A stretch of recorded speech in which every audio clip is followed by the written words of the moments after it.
This is probably the best season of Korra that I swear was ever created. Season 3 brings it. It tells a great story. It's not really like just compacted with all these other stories. It's pretty simple, and there's consequences for things that happen. It opens up from the thing that happened from season 2, and it's about the Legion in season 4. Simple, great story. It's a good way. Best season ever. Let's put it this way. Y'all have a villain that you can get behind, that you like understand a little bit. That's not just, I'm gonna rule the world with iron fists. He actually has like a meaning for what he's doing, and therefore you're like, you're going about this the wrong way, but I get it. And it's literally the best season ever of Korra. Like, I will put this up here with the last Airbender like seasons. I'll put this season up with that, which I guess the other two, okay, compared to my review so far, the other two has been like Avatar: Last Airbender worthy. I know you're like, Ali, you're comparing the two again. This show will constantly bring you back to the first 3 seasons every single time. You think you're getting away from The Last Airbender, and then, not the movie, but the TV show, and then you get right back into it the next season. So let's go ahead and jump into Legend of Korra Season 3, or Book 3, Change. What's up, world? Welcome to another episode of Movie Breakdowns. I'm your host, Ali Zakka.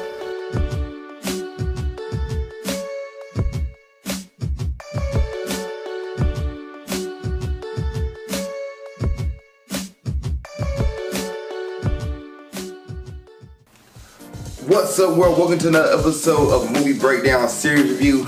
I'm your host, Ali Zakka. And what is Movie Breakdown Series Review? Well, look at a TV show or a movie series, give them a grade, A through F, plus and minus student count. And if there's a series you want me to watch, please put in the comment section below. I'll get to it as best I can. Also, I have a Patreon, Ali Zakka. Patreon/Ali Zakka. And on that Patreon, you get first come, first serve. You get reviews before they come out on Facebook and YouTube. Also, you get to ask for requests and get it taken care of immediately because you're paying for my services. And on top of that, you get trade reaction, trade reviews, and a bunch of other fun stuff. Now, let's go ahead and get into Legend of Korra Season 3, or Book 3, Change. Now, like I told you, this is my rewatch of the series. So the first time after watching it, I remember like being pleased, and then like thinking back before watching it again, I was like, alright, so I remember, and this is spoilers by the way, so you haven't seen the show, and you're like, oh no, he's gonna spoil it? Don't you dare sit through this. This is a spoiler review. But let's go ahead and jump into it. So I remember Bolin learning magma bending. I remember the issues between Lin and Sue. I remember Zahir, and I remember Airbenders. And I remember the final fight and the ending of it. Those are the 5 things I remember before watching it again. And for the most part, it's all the main things you're like, okay, let's go. And there's a few things I remember like watching it back and I'm like, oh, I didn't forget about that. But also, before I jump into the actual story, I do want to talk about something with Avatar: The Last Airbender and with Legend of Korra. There's a lot of family drama in this series. It's so much. Heck, in all the Korra episodes, you have nothing but family drama. You have Bolin and Mako, they have their issue. You have Ahmad and Tarlok, their issue. You have Turlock, whatever his name was, and Tarlok, which is Korra's father. Yes, Tarlok and Tarok. So Tarok and Urlok, you have their issues, the brothers. And then you have Lin and Sue, who are the daughters of Toph, and you learn about their backstory in this season. You learn why is Lin more of a stuck-up kind of person, always about the book, and then Sue you meet, who's laid back and kind of like was a bad person but got her stuff around, and you learn about how Toph raised her kids, and she raised them really carefree and laid back, which caused them to grow into their own past, which one tried to be just like her mother. Toph at that point in her life where she is like the face of justice. She is the head of police academy, police force, and all these things. So Lin tried to be like Toph, older, while Sue kind of takes on Toph's younger self when Toph was more of a rebellious kid who didn't want to follow what her parents did, and Sue follows that route. She's more rebellious, hangs out with gangs, and there's a point where Lynn and Sue go head to head because Lynn crashes Sue being an aide to a robbery or getaway. So Lynn confronts her sister and actually gets her scars that way, which for some reason Toph was like, oh yeah, your face is scarred for life. And Lynn, who is justifiably angry and upset because Sue never really said sorry, keeps this with her whole life, and she has the markings to remind her what her sisters did. And there's a point where Lynn and Sue go at it in this series, and I was like, why didn't Lynn just say, this is how I got my scars? You know, like at least she could just said that, and that would have made sense. People would be like, okay, I see it. I'm not that upset. But anywho, let's go ahead and get into the season. So thanks to the harmonic convergence at the end of season 2, spirit world and the human world has been merged together now. You can travel between both, and the spirits are taking over the Republic City and a bunch of other places. But also, Boomy, Tenzin's brother, now can airbend. If I say earthbend, good lord, now I can airbend, and he's not the only one. Airbenders are back thanks to spirits and harmonic convergence. Airbenders have reemerged in the world now. So Tenzin, Korra, and the gang are traveling to find the rest of the airbenders to rebuild the Air Nation, or the Air Nomads. Also, because of this, there's a guy named Zahir who is the bad guy of the season. He gets airbending while he's in prison, and he managed to escape, which is one of the coolest things to see, and he's a really cool character when he talks about this. And he goes, in the first 5 episodes, goes and breaks out his other members of his I guess order, so you get the order of the White Lotus, and then you have the order of the Red Lotus, which is a branch of the White Lotus that felt like the White Lotus becoming too like the system. So the Red Lotus is more anarchy, and they want to bring down the system, and they broke away, and Zahir is the leader of it, and he is going to find the rest of his members of this order, which they're all in different prisons based on their abilities. But Zahir was put on like this pillar pretty much at the very top of kind of like Devil Peak. It's not a plateau, but it's more like a giant pillar of a rock formation, which he's like on the top of, but he can airbend. Now he get the power of airbending. He wasn't a bender, but now he get the power of airbending. He was able to escape. He has another one of his guys, Gazan, who is a magma bender. He's on a wooden ship in the middle of the ocean. He gets freed. You have Pai Li, who's a combustion bender. That's his girlfriend. She's in a frozen prison, and he goes save her. And then you have Ming Hua, who is an amputee. She's an amputee, and she uses water bending for arms, and she's trapped in a lava prison. So Zahir gets everybody to escape, but while he's doing this, he's also getting the attention of the world leaders. Prince Zuko returns, who's kind of stepped down from the leader position. His daughter is a fire lord right now, but he's doing kind of like the extras to help. So he gets Tarok, and he gets the 2 daughters, or Urlak's kids, Korra's Korra's cousins, and they go fight Zahir in the Red Lotus to try to stop Pai Li for getting out. And that's a pretty cool scene, pretty cool battle. And then Zahir, after he does that, goes to Republic City at the Air Temple to find Korra. But he doesn't find her. He finds Milo and Iki with Kaya training the new airbenders that they're finding. And Kaya realizes who Zahir is, and she attacks him. And Zahir escapes after beating her down, escapes, and goes look for Korra to find out that she's not there. Meanwhile, Korra and the gang are traveling the Earth Kingdom, finding airbenders, not really having luck. They run into the Queen of Boston Say, who's really a tyrant, just a dick, complete total dick. She is kidnapping airbenders and trying to make an army out of them. but she's giving Korra the runaround, kind of like how in season 1 or season 2, Long Fei, whatever his name is, how he gave the Avatar the runaround with the Dai Li. The Queen is pretty much doing it this time with Korra. Well, while that's going on, Mako and Bolin got another kid to join the group who is a troublemaker, but also pretty much a troublemaker and a thief, whose name is Kai. And he's similar to Mako and Bolin, who they was like that when they was kids, because he's also an orphan. And he joins the crew for a moment, escapes, and pretty much runs Ba Sing Se's upper ring and gets captured by the Dai Li and thrown into this army by the Queen. And this is how he gets found by Jinora, who can go into the spirit world or astral projection herself to go find him. By the way, Jinora has a thing with Kai. That's something there.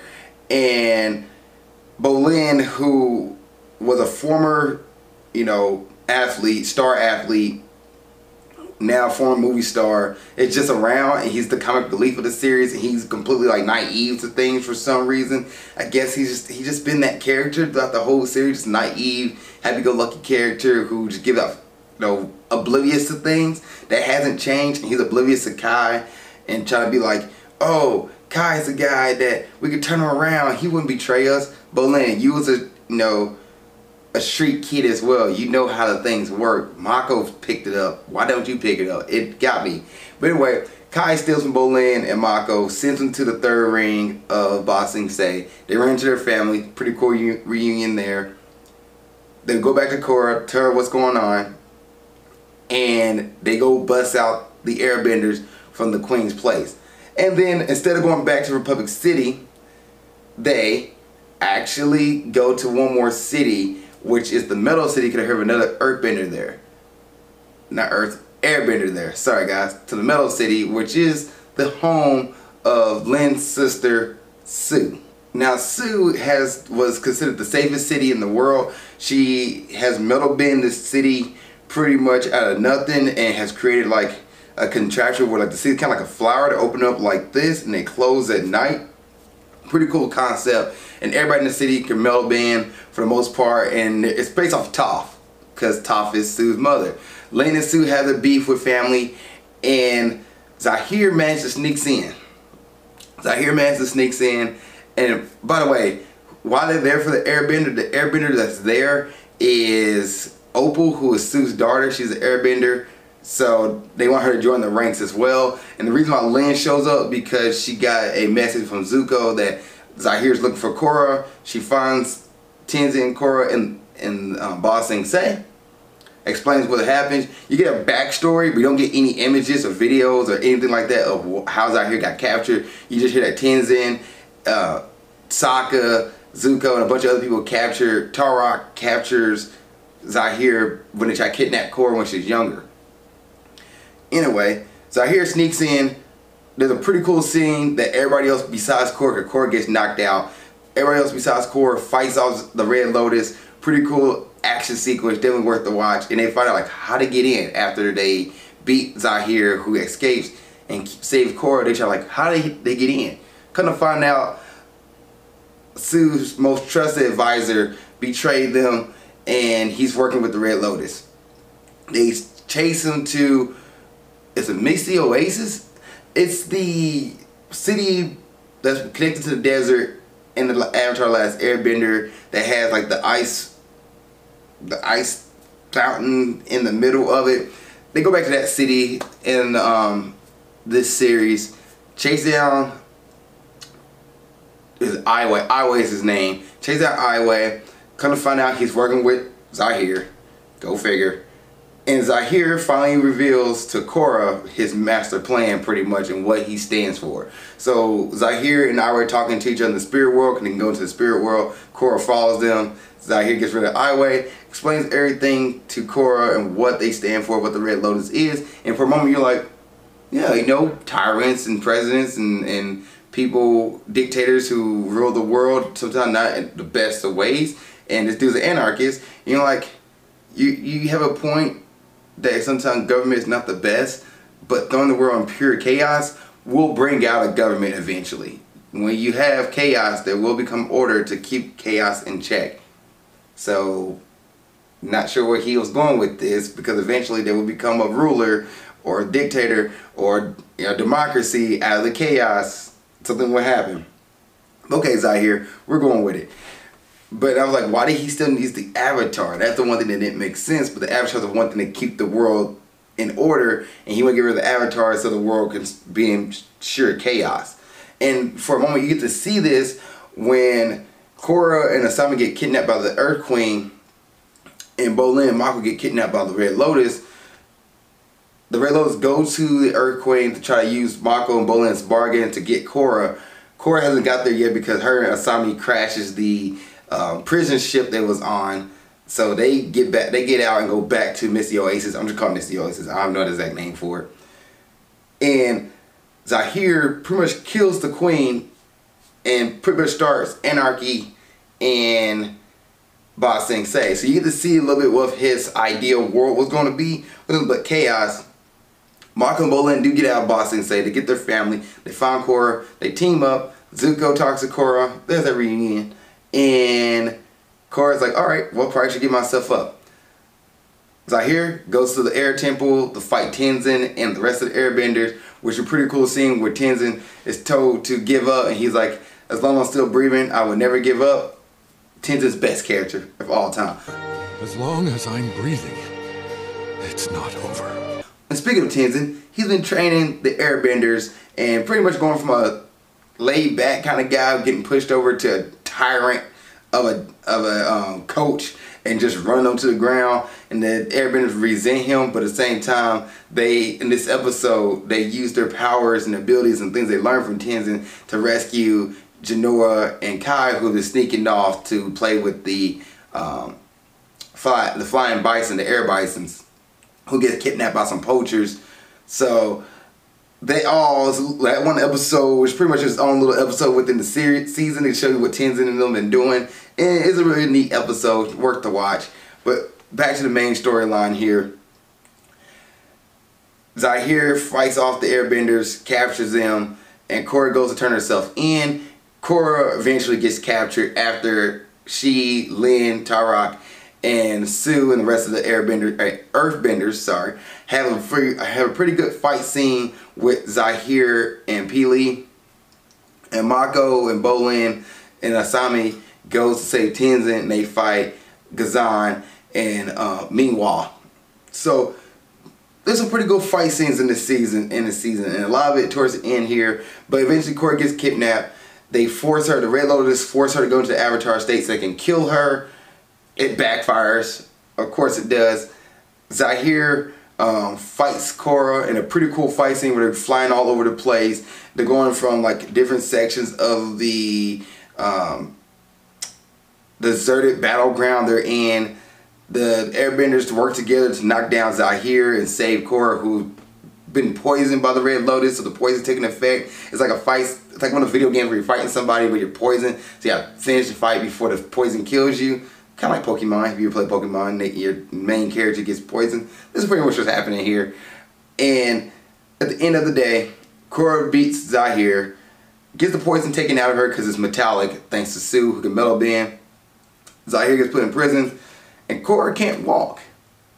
She is stuck to a wheelchair at the end of the season, and you're like, okay, well, this is your main character now in a wheelchair. What is it going to go to? And Genoa is now a master airbender. Alright, interesting. I like this season. It's a great season. Simple story. Only two things when it comes to stories. It's based off of one main thing. Airbenders are back. So this leads to Zahir getting out. This leads to Korra and the gang going to find the airbenders. It's a complete story, and everything happened for a reason. The reason why I go to the middle of the city, because the airbender there. The reason why Zahir getting out of prison, because he's an airbender. Thing pretty much caused by Korra. The season, it happens for a reason though. And it's not just Zahir appears out of nowhere and he's like, I want to take out an avatar. No, he's been there this whole time and just finally has the ability to escape, and now has a chance to play out what the Red Lotus wanted to do. And Korra and the gang are looking for airbenders because airbenders are back, and it all makes sense. It all merged together. The reason why Lin and Sue meet each other again is because of airbender. The reason why Mako and Bolin go back to Ba Sing Se is because of airbending. The reason why they run into their family is because of Kai, who's an airbender. It all adds up and it all makes sense. And this season, it comes down to it when Zahir finally escapes. And the Red Lotus been around, you just never met them. So when they actually come out of the shadows, it's like, okay, this all makes sense. And it all plays into it. No wonder why this season flows so well, because it's two simple storylines. And there's no, all this other stuff comes to the forefront. They do the relationship thing because Avatar: The Last Airbender, there's gotta be a love story. So Jinora and Kai have a love relationship that doesn't really get put to the forefront of the series. Of the season. It's kind of like in the background when they just interact with each other. And then Opal and Bolin have a love thing, which is also in the background. It's not really in your face. As far as characters, Korra,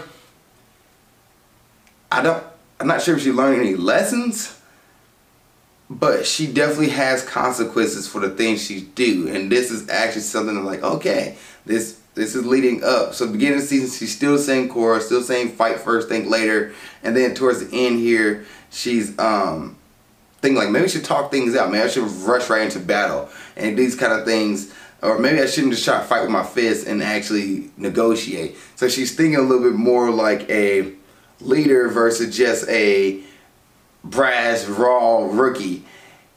But also notice she didn't go to the Avatar state. And I thought it was weird because normally the Avatar state kicks in when you're in trouble. She was poisoned or hit with a sure shoe dart, which paralyzed her. But she can go to the Avatar state there. Or she can go to the Avatar state when she got chained up and she was fighting Zahir in chains.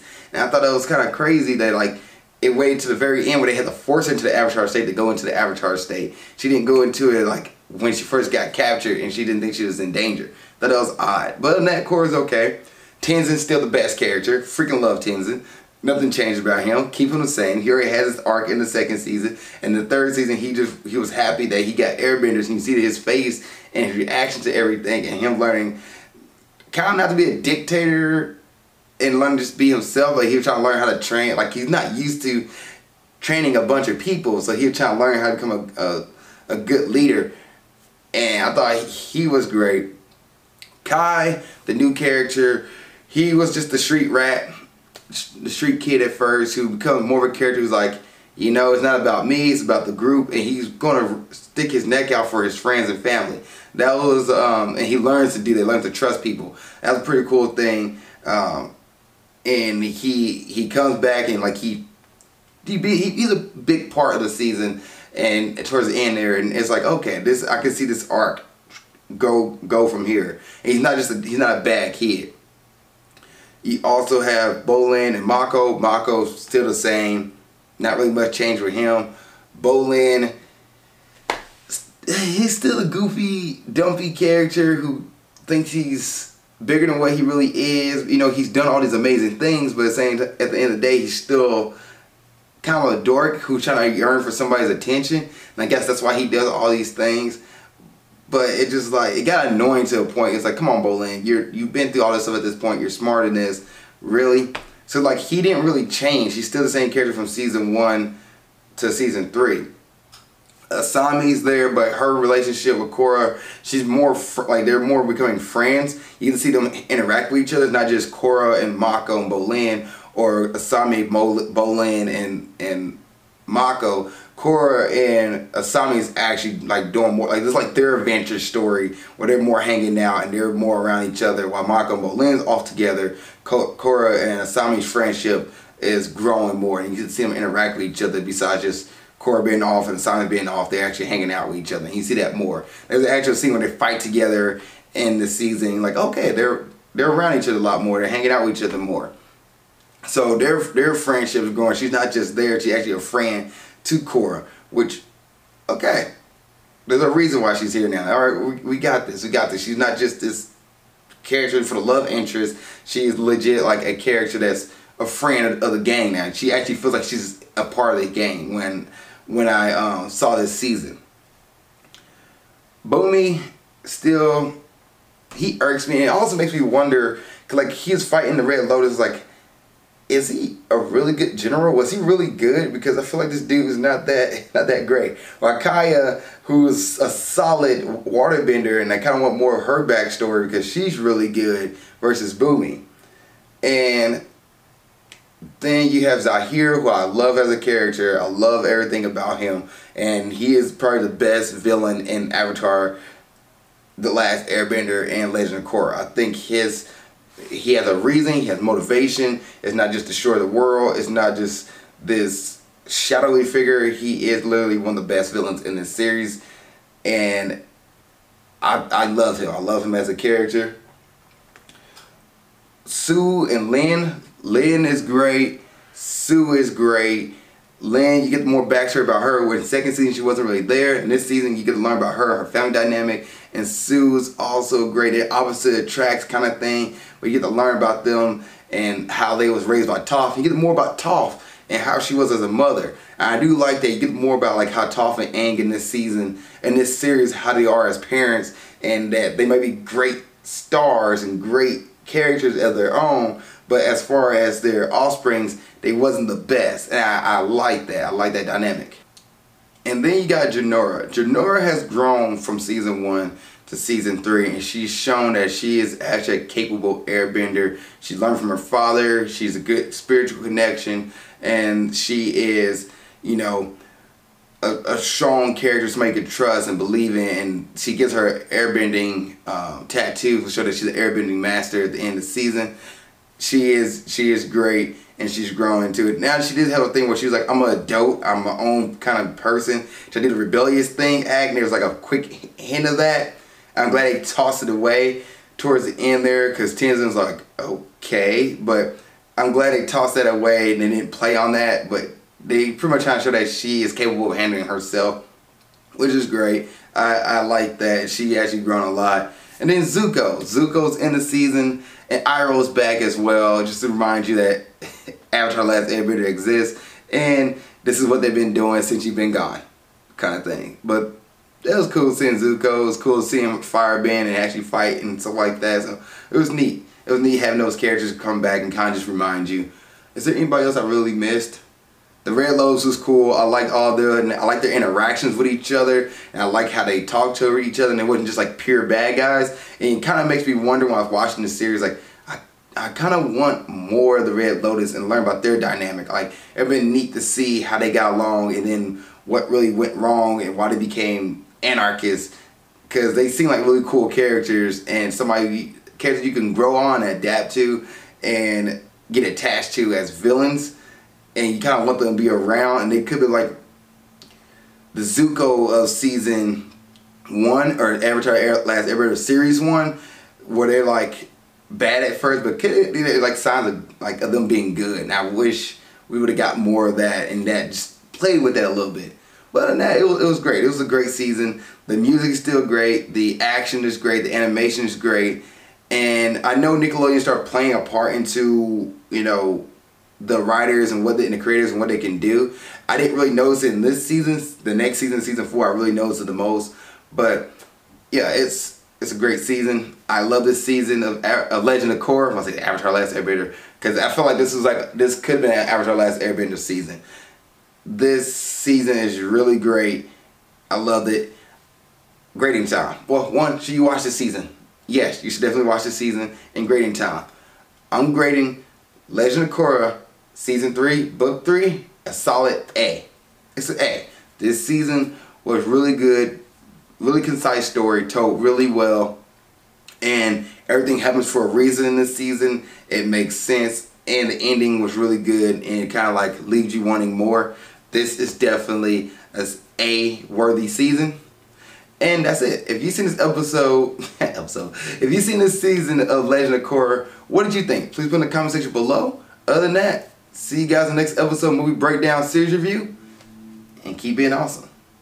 Thank you guys for watching this episode. I really appreciate it. Please like, share, comment, subscribe. Also, you want to see what else I'm doing in my normal life and other things that's going on, please follow me on Instagram at Ali_Zakka. I'll put it right here around my face. Yep, right there.